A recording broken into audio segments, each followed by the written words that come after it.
तो हमने क्या पिछले दिन पढ़ा था, मनुष्य में पाए जाने वाले अंतःस्रावी ग्रंथियां, यानी मनुष्य के शरीर के अंदर, बॉडी के अंदर जो भी ग्रंथियां पाई जाती है और हार्मोन को रिलीज करती है, उसी को हम लोग बोलते थे अंतःस्रावी ग्रंथि।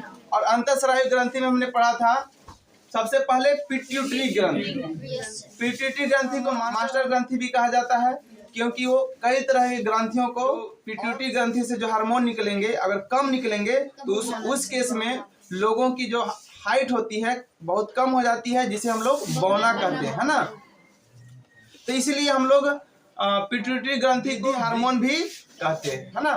तो पिट्यूटरी ग्रंथि को वृद्धि हार्मोन, मास्टर ग्रंथि ये हमारे बॉडी में वृद्धि को कंट्रोल करता है। अगर पिट्यूटरी ग्रंथि से ज़्यादा हार्मोन निकलेंगे तो हमारे बॉडी की जो लंबाई होगी, मोटाई होगी, चौड़ाई होगी, ज़्यादा होगी, जिसे हम लोग विविधता कहते हैं या फिर जाइगोटिज्म कहते हैं। लेकिन अगर मास्टर ग्रंथि से हार्मोन कम रिलीज होंगे तो हमारे बॉडी में हाइट में वृद्धि नहीं होगी, जिसे हम लोग बौनापन कहेंगे। हाइट सामान्य हाइट से बहुत कम होगी।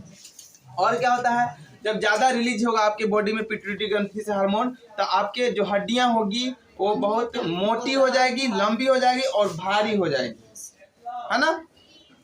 उसके बाद हमने दूसरे नंबर में पढ़ा था अंतःस्रावी ग्रंथि में थायराइड ग्रंथि। थायराइड ग्रंथि से हमको थायरोक्सिन हार्मोन निकलता है, और थायरोक्सिन हार्मोन को निकालने के लिए आयोडीन की बहुत आवश्यकता होती है ना। अगर हमारे बॉडी में आयोडीन की कमी हो जाती है तो उस केस में जो थायराइड ग्रंथि है अपना आकार बड़ा कर लेती है, ताकि उसके अंदर से जो थायरोक्सिन हार्मोन हो अधिक से अधिक निकल पाए। और जब बड़ा कर लेती है तो हमारा गला क्या होता है, फूल जाता है। उसी रोग को कहते हैं हम लोग गलगंड या घेंगा रोग कहते हैं, है ना। तो थायराइड ग्रंथि जो होता है गला के पास होता है, उसका आकार कैसा होता है, यू शेप के आकार होता है ना। एक और पढ़ा था पाराथायराइड, है ना। पाराथायराइड जो होता है वो थायराइड ग्रंथि के जस्ट नीचे वाला भाग होता है, थायराइड ग्रंथि के नीचे वाला भाग होता है। और इसका मुख्य कार्य क्या है, बॉडी में जो रक्त है, रक्त में उपस्थित कैल्शियम लवण जो है उसके मात्रा को कंट्रोल में रखना।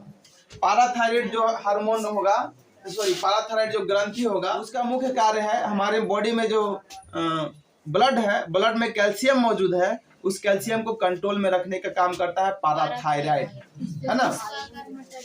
हाँ, और इसका आकार मटर के आकार के समान होता है। इसमें हमने भी पढ़ा था कि जो पिट्यूटरी ग्रंथि है वो ब्रेन में होता है, जहाँ टिकली सटते हैं, यहाँ पर छोटा सा देखे थे फोटो में, है ना।